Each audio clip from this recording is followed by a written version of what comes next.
know. Sometimes I don't know just doesn't cut it, especially when you're aiming to sound fluent, natural, and confident. In this video, I'll show you how to say it in a smarter, more expressive way.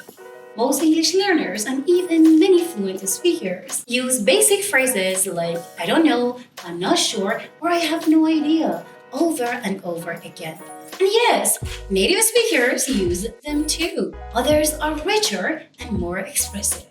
In this lesson, I'll walk you through these expressions based on their depth, tone, and impact, so you can choose the perfect one in every situation.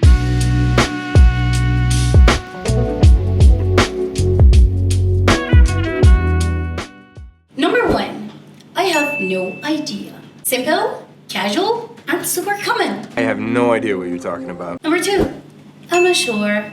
Polite and professional. Ford got in my head and now I'm not sure I'm doing the right thing voting for Ruiz. Beats me. Very informal. Use it just with friends. Beats me. Is that my dad fucking beats me up for it? I haven't got a clue. British and expressive.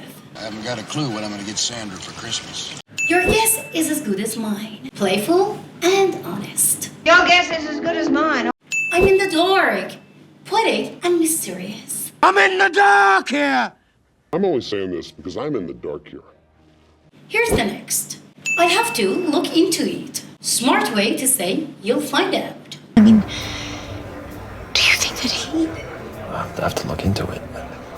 All of them were some kind of simple and practical. But now, it's time to introduce you 10 more advanced ways to say I don't know.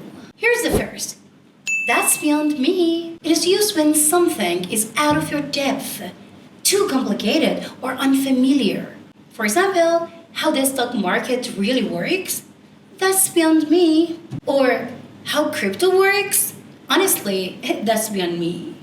The first time in my life, I've got hold of a case that's beyond me. Wonder if I'm trying something that's beyond me. Number 2.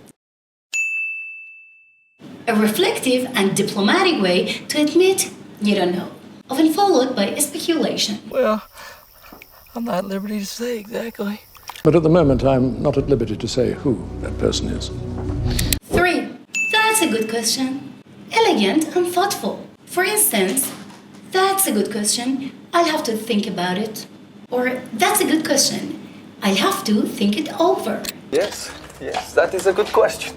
Number 4, I can say for certain. Perfect for when you don't want to mislead, or you're unsure about that. For example, I can't say for certain, but I believe it starts next week. Or I can't say for certain, but I think it's postponed. I mean, I can't say for certain it didn't happen, but look, hardworking people don't always get what they deserve, so maybe you had to do a little extra convincing.